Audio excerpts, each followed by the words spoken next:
I live with my parents now, so you, a stranger, should just move into a cheap facility. What's the big deal, huh?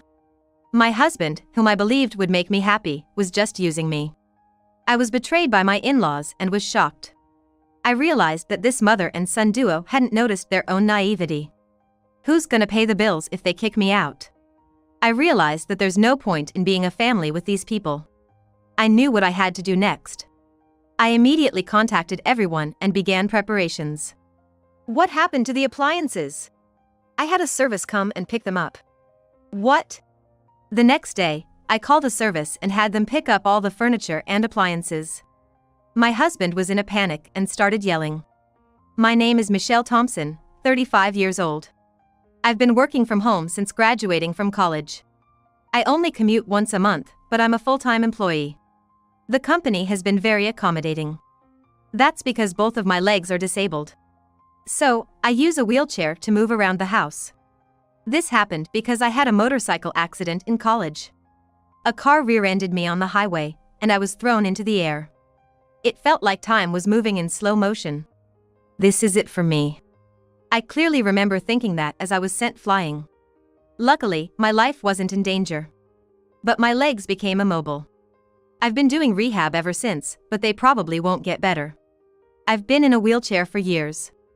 I guess I'll probably remain single for the rest of my life. Once I had come to terms with my condition, my old desire to get married resurfaced. One day, my friends set up a blind date for me. That's where I met my husband, Ken.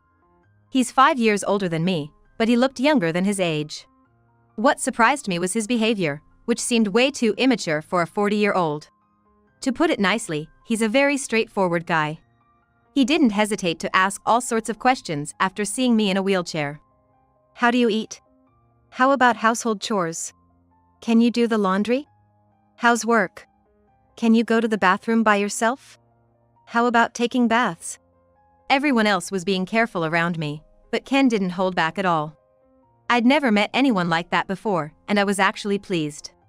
Most people wouldn't ask about my legs. But Ken, as brazen as he was, asked me everything. Most would find him rude, but I was glad. He was genuinely interested in me. We dated a few more times and eventually became a couple. I believed I could be happy with him. Back then, I could only see Ken and thought I wouldn't meet anyone else who would want to be with me forever. So, when Ken proposed to me after dating for just 6 months, I was over the moon. But right after we got married, things changed. When Ken and I moved in together, we decided on my standalone house. Even though it's a standalone house, it's a rental. It's a bit on the pricey side, but it's very accommodating for someone living in a wheelchair. I think the previous tenant probably made the place more accessible. Ken really liked the spaciousness of the house. Since I spent a lot of time at home, I did most of the housework.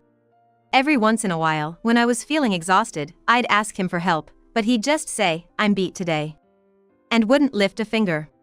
He wouldn't even help me in the bath. Seriously? I'm not doing that. Technically, I can manage on my own, but it takes a lot longer. When I was living alone, I had a caregiver come twice a week to assist me in the bath. I was used to taking care of the other 5 days on my own, but I always wished Ken would help, it would be so much quicker. Every time, I spent a long while getting into the bath. I no longer ask for the caregiver's help. Ken said it was a waste of money. As I was bathing, a thought crossed my mind. My arms are getting tired. The bathroom was originally designed to be accessible. That was a selling point when we chose the place. But when Ken would take a bath first, he wouldn't put away the bath bucket and would leave shampoo bottles on the floor. Picking those up takes even more time. Hey, could you please think about making it a little easier for me when I bathe alone? Just let me have a bath without overthinking it. No matter what I said, Ken wouldn't listen. This house is designed for you to live comfortably. I moved in for you, and you still complain? You wanted to move in too, Ken. When did I ever say that? This house was originally my place. That's why it's set up for someone in a wheelchair. The first time I invited Ken over, he looked at the spaciousness and the appliances with stars in his eyes. I had invested a bit in electronics and furniture. I'd love to live here after we're married. But now he says, this handrail is such a nuisance. It's like living in an old person's home. Why would you say that? Yeah, I should have looked more closely before. After we started living together, it finally dawned on me. The reason Ken married me was because of the house, the appliances, and the fact that I could handle household chores. Indeed, when we met at a social gathering, he kept asking if I could handle household tasks. Despite my disability, Ken received praises from his colleagues and friends for being such a wonderful husband. That's so far from the truth. He's just taking advantage of the fact that I can do everything by myself, despite my disability. And to top it off, he's been jobless and partying every night since we started dating. Realizing all this after getting married is heart-wrenching and makes me want to cry. Still, I didn't break up with him. I mean, there must be some love there since we got married, right? I kept telling myself that. Hey, give me some allowance. You got some just the other day, right? Yeah, but I spent it already. Slowly, Ken started to rely on me for money without working. I reached out to Ken's mother for advice. Ken doesn't seem to want to work. What should I do? He's always been working hard, maybe he just needs a break. Even though she said I could come to her with anything, she always took her son's side. She'd say it's natural since he's an only child, but I wasn't convinced. I've lost both my parents, so I don't have any family to turn to. I felt utterly lost. I considered talking to a friend about it, but the last time I vented a bit, they told me, I wish that I had such problems. Ken always puts on a good front. That evening, I was reprimanded by Ken. Hey, did you go blabbering to Mom? About work? Yeah. Why would you worry an older person like that? Can't believe you, seriously. Well, maybe you should work so I don't have to worry. After I said that, Ken stormed out. Typical. He always leaves when things don't go his way. And then he'd come back drunk early in the morning. I'm back, babe. It's early, don't disturb the neighbors. Keep it down. Shut up. Don't boss me around. When he's drunk, he's uncontrollable. All I can do in situations like these is to keep quiet and bear with it. I think I'm reaching my limit. I was starting to think that way. But the thought of being alone again was heartbreaking. I was torn between enduring this situation or living out the rest of my life single. The thought of divorce became more prominent. Then, out of the blue, Ken suggested, I'm thinking of living with my parents. What? You mean move to their place? No, they'll move in here. He acted as if it was a given they'd move in. And he had already decided they'd be staying at our place. I understand wanting to be near aging parents. But both are still healthy, so I don't get why they'd want to move from their own house to ours. Do they really need to stay here?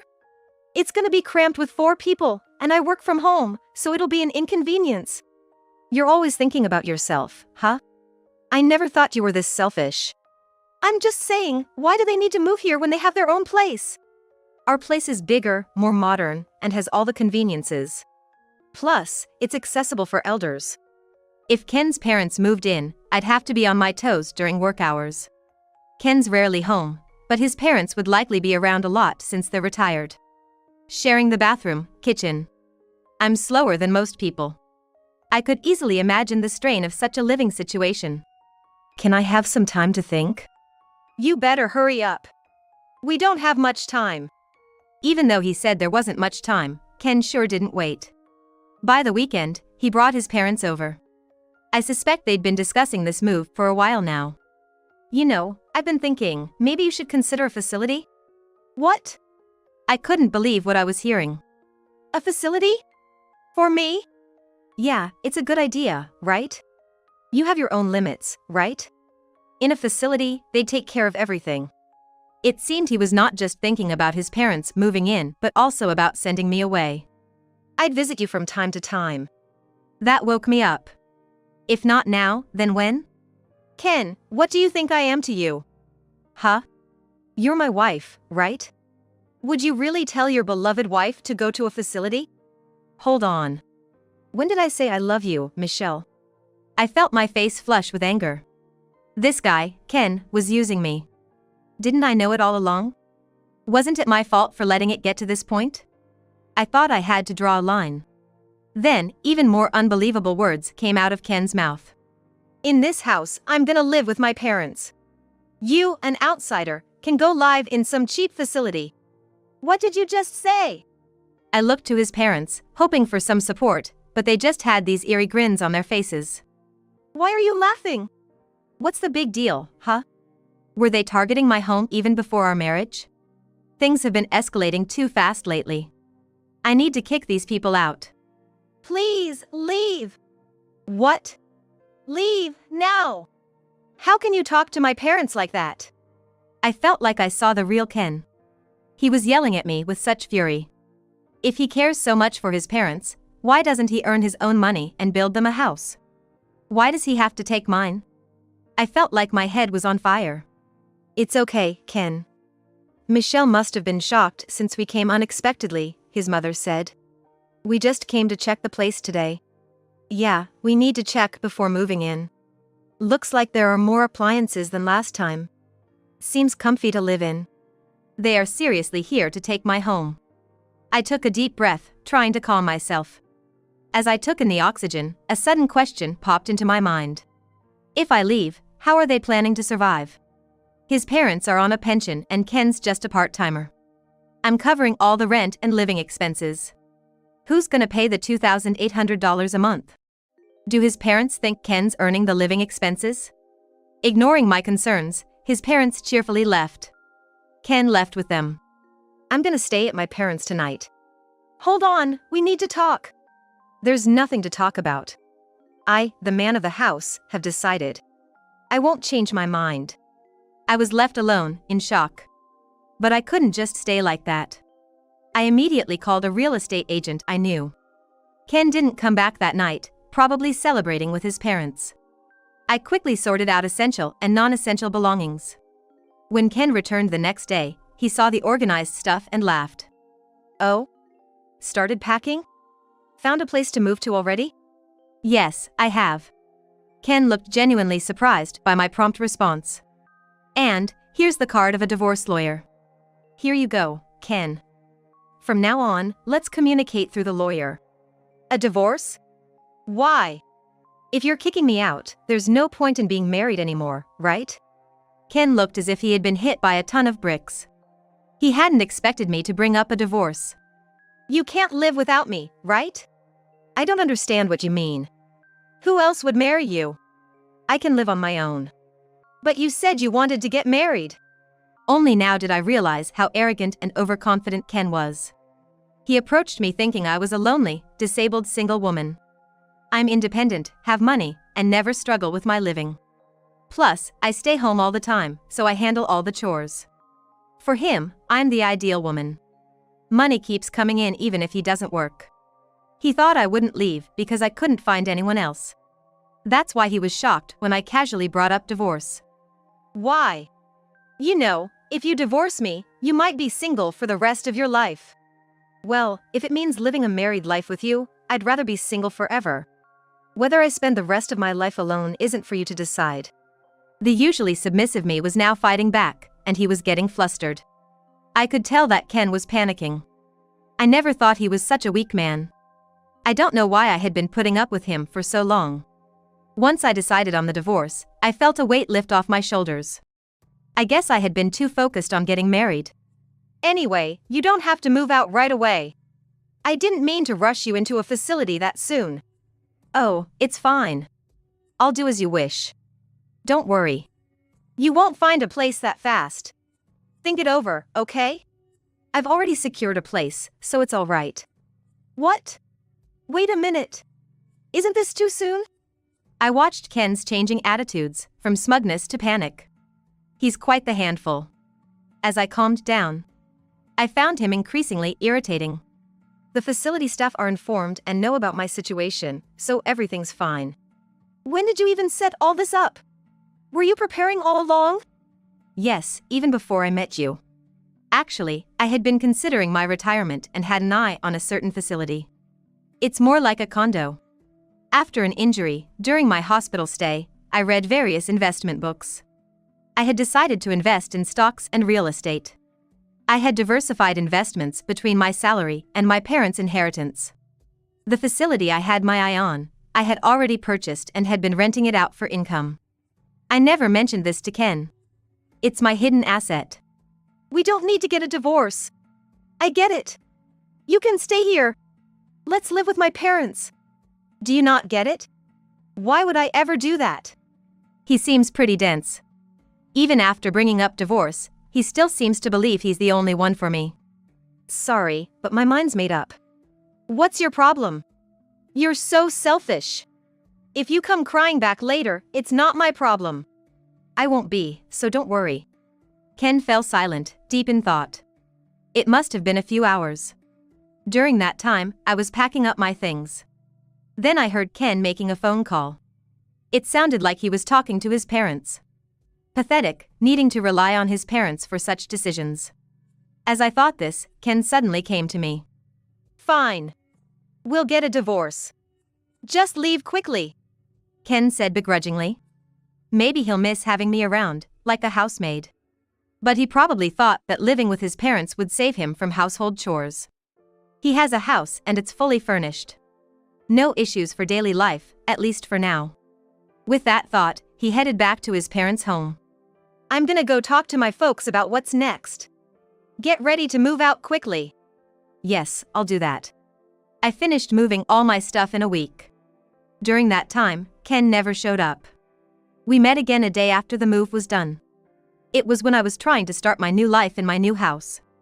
Ken called me to come outside and said, "Hey, what's going on? This place is almost empty. Where are the appliances?" I had a service pick up those items for me. What? I had called a service the next day and had them collect all the furniture and appliances. My husband became agitated and started grumbling.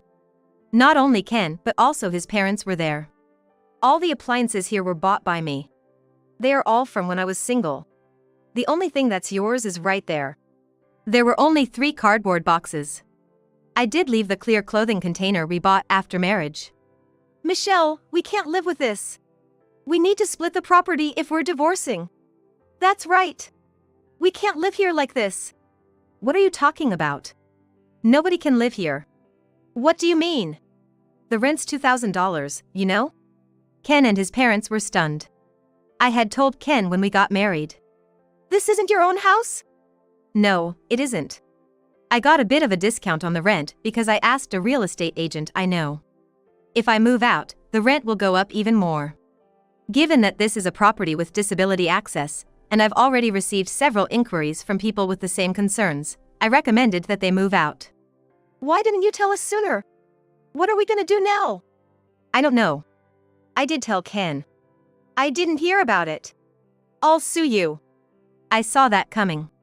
Honestly, from an outsider's perspective, it might look like I selfishly got a divorce, broke the lease, and took all the furniture and appliances. But I was sure. You can sue, but do you even have the money for it? Ken's face twisted. He can't afford a lawyer. Even if by some miracle he could, I have an ace up my sleeve. I showed them some pictures. When did you take these? The pictures showed Ken gambling and womanizing. I spent my money on this. I'm ready to use these in court. Ken, what the hell? I thought everything was going well. It seems his parents were particularly agitated. What's going on? Then, suddenly, Ken started to apologize. I'm sorry. Please come back. I need you, Michelle. You're the one who kicked me out. We're already divorced, so what are you talking about? Besides, you don't love me, do you? If that's the case, I'll just leave. Then, this time, even Ken's parents began to apologize next to him. We don't have a place to live anymore. That was a shock. What do you mean? Our house got foreclosed on. Turns out, Ken's family home will be repossessed in a few weeks. They've gone bankrupt. The debt that his father accumulated grew like a snowball and became an amount that's impossible for retirees to pay. Ken, who used to receive an allowance from his parents when he was single, probably thought he was in trouble and decided to get married hoping for support. Now I understand why his mother was so kind before we got married. I can't help you now, we're strangers. Even if my folks and I end up homeless, are you okay with that? You brought it on yourself, didn't you? Can't you at least give me the electronics and furniture?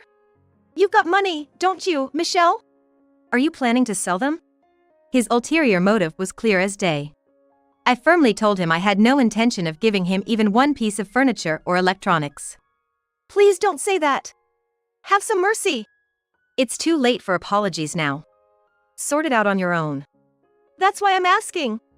I can't sort it out. I told Ken and his father, who were so persistent, that if they couldn't pay the rent, they should move out. The place is in my name, so if I cancel the lease, that's the end of it. Evicting them was easy. In the end, even if the lease was transferred, jobless Ken probably couldn't afford to live here. I heard all of this from the real estate agent. I can't pay the rent. In the end, I decided to cancel the lease here. I no longer need this place, and since the divorce is final, everything is over. I somehow kicked out the stunned family of 3 and locked the door. What are we gonna do now? I can move into a facility. Goodbye. Facilities like that probably have no freedom and are the worst, right? Good luck in that crappy environment. Maybe Ken felt unsatisfied not having the last word, because he spat out those bitter words.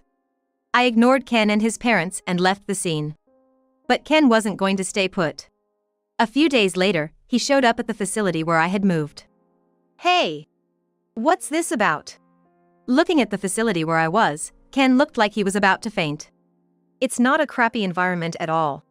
It's a luxury facility worth $1 million. I had saved up money, and with the earnings from my investments, I bought this place. The previous occupant had left at the perfect time, so I was able to move in immediately. With the sale of my house and some extra income, I still had plenty left over. This facility is top-notch with doctors and helpers on site. The floor plan is just like an apartment, with plenty of privacy. The room is a 3-bedroom, so families can live together. There are even couples and families living here. I can call a helper with the push of a button, and there's assisted bathing every day. I originally thought of this as my final residence, but I'm glad I made the move. You had this much money? Then why? I really don't want you coming all the way here. We're strangers now. Please leave. Then, Ken suddenly started acting all sweet towards me. Honestly, it's creepy. Can't you just let me live here? What are you talking about? That's impossible. We're divorced. Face reality. That's why, let's get remarried. I'm living in a motel now. Isn't that pitiful? I can't get a job because I don't have an address at the motel. He's such a smooth talker. He seems to have quickly abandoned his own parents. In the end, he only thinks about himself. Why don't you take a look in the mirror? You look pathetic. Living off your parents at your age, becoming a freeloader after marriage, and now begging on the streets. Ken's face turned bright red. You're not ashamed to be clinging to your ex-wife? Look, everyone's watching, aren't they? Residents, peeking from their balconies, were watching. Actually, I had asked them in advance to look out if my ex-husband came to visit. I thought Ken would surely come looking for me at least once. Either to gloat over my miserable state in the facility or to beg.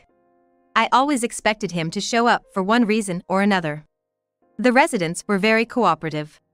They purposely looked at Ken with pity. It's like a real-life drama. I want to applaud them. Ken finally noticed the stares and seemed to realize how embarrassing he was being. I won't ask anymore. With a pale face, he muttered those words and disappeared. I don't think he'll come here anymore. Later, when I went out, I ran into my mother-in-law working at a supermarket checkout. My father-in-law was a janitor, and my mother-in-law was a cashier. As soon as my mother-in-law spotted me, she turned her face and tried to hide. She was being scolded by a young employee for her attitude. Ken was apparently introduced to a job by someone he met at the motel cafe and was being exploited at a very low-paying job site. I frequently host home parties and live happily every day with people from the same facility. I also became good friends with other wheelchair users. If I had known such a community existed, I would have moved here sooner. I found the time to attend physical therapy sessions. My current goal is to get my legs moving on my own. I lead a fulfilling life both at work and in private.